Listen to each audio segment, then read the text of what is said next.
Hey guys, it's Alex with Hammond Watch, here today with the Breitling Steelfish. It's the A17390, and it's a watch I wanted to share because I think it fills a very specific hole in the watch market. It was lent in by a buddy. It's not necessarily my cup of tea, although I do really like Breitling as a brand overall. The sizing is a bit large for me. So it's a 44 millimeter case, which is doable. The thickness, though, you're looking at 16.75 millimeters. That's hefty. I mean, there are low-end Valjoux 7750 watches that have a slimmer profile. That said, this watch claims a pretty significant water resistance, which we'll get into later. So it makes sense. The lug to lug from the kind of this furthermost in articulating point is 50 millimeters, so it's actually relatively compact given its size, or its width and its thickness. That 22 millimeter bracelet tapers down to 20 millimeters and then back up to just under 22 for the clasp.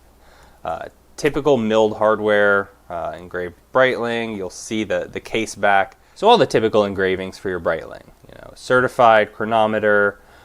You get manufactured in Switzerland. You see the 2,000 meter water resistance, which we'll get to, a model number, and then there's a serial number off to the side. Of course, you're getting solid end links. This is the Professional 2 bracelet. The Professional 1 is very similar. It has a polished midsection. Additionally, on the models that carry that bracelet, this second's hand was a little bit different. It was more of a syringe. Like it had a square and then kind of a leader out to the seconds track. I find this small arrow a little bit more pleasing aesthetically, but I do get where the old hand was really kind of kitschy and fun. So coming in on the dial, you'll see it's got these concentric circles all throughout until you hit the minutes track along the side. You have applied indices at 1, 2, 4, 5, 7, 8, 10, 11. You don't lose out though. There is a lume dot on each of the 3, 6, 9, and 12, making sure that you have the full plot of indices in low light situations. Applied B, anchor with wings logo. I like the handset. It's very simple and reminiscent of the older Breitling models. The 12, 6, and 9. It's kind of odd, when I look at the dial, it's a 2,000 meter watch. So first of all, way overkill. Nobody's taking this down 2,000 meters. Then you have this kind of 12, 6, 9 pattern that you see in a lot of pilot watches.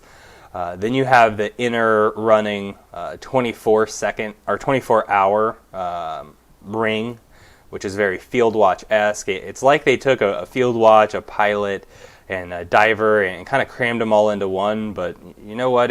For me, I think it works as far as an overall aesthetic. I also love what Breitling does with their bezels. The screwed-on bezels, just added security and a robust feel. I don't mind the 12, 3, 6, and 9 kind of raised grips, I guess is what they're there for. So when I first started looking into kind of luxury watches, I went the route a lot of people go, which is Tag Heuer. And got an Aqua Racer. It had a full stainless bezel. Watch still holds a place in my heart. I'm a big fan of these full stainless bezels. I think they look really tough. And with Breitling and kind of the macho design that they're always going for, I think it all just works together. So one of the biggest complaints about Breitling that I see in the watch world is the depreciation. There's a few models that really hold their value and are seen in a different light. The Navitimer and the Chronomat. A lot of the watches using their in-house B1 movement hold value much better. Their ETA models on the lower end tend to take a pretty significant hit as soon as you walk out the door. But that's what makes them ideal for the used market, and especially young collectors. I spent more money than this watch would cost on a lot worse timepieces. You can pick these up all day long, $1,100 to $1,300 depending on their condition. Be careful, use a trusted seller and someone with a good return policy. But at the end of the day, I mean, you're looking at the price of an Oris, some Tissot chronographs. I think a lot of people stub their toe on watches that try to be elevated in what they're executing without having the brand cachet to go along, just to end up moving that watch down the road because they were honest with themselves that, hey, I want a brand that people recognize as a luxury timepiece. I want the general person, if they see it and notice my watch, to think, wow, that's really nice. And you get that with this at a very low price point, so I think that I don't know of another watch that quite scratches that same itch.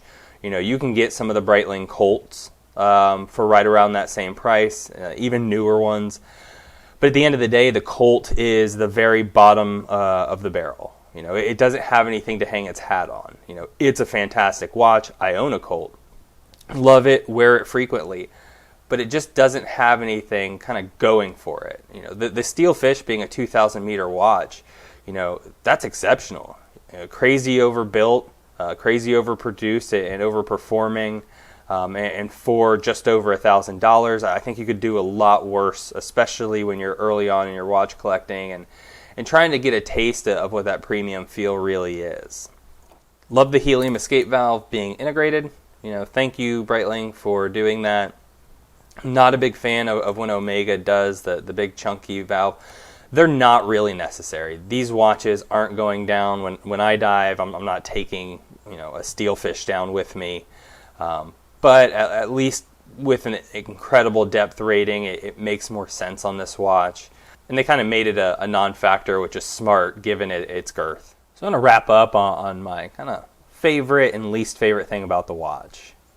Least favorite thing in typical kind of Seiko fashion, it's misaligned. The minutes arrow appears just to the left of the seconds marker, the timing bezel just to the right. Try to pop over one, we're clearly not lined up. It'll circle back around and just can't quite get there. So that's an incredible bummer, especially from a company like Breitling, but very few companies make that complete effort to make sure all of their watches are perfect, and that's why it costs a premium. My favorite thing about the watch, or one of them, is the luminescence. Well done, great low light visibility, but the cool thing is that since 3, 6, 9, and 12's plots are pushed out to that minutes track, you end up getting this really funky square layout at night. Just an interesting touch, not an overall selling point, but I think something that sets it apart from the crowd. To get a bit of a funky design, but only at night, and then when the lights come back on, it's very much just a traditional watch. It's just kind of fun. I want to step outside of the box, but just slightly. If you guys like the content, subscribe to the channel. I'll have a button here. Hit the bell icon. You'll get notifications. Also, give us a thumbs up. It really helps out the channel a lot. I'll also throw a couple other videos up. Have a look. Let us know what you like, what you don't, and what you want to see. And I'll see you guys in the next one.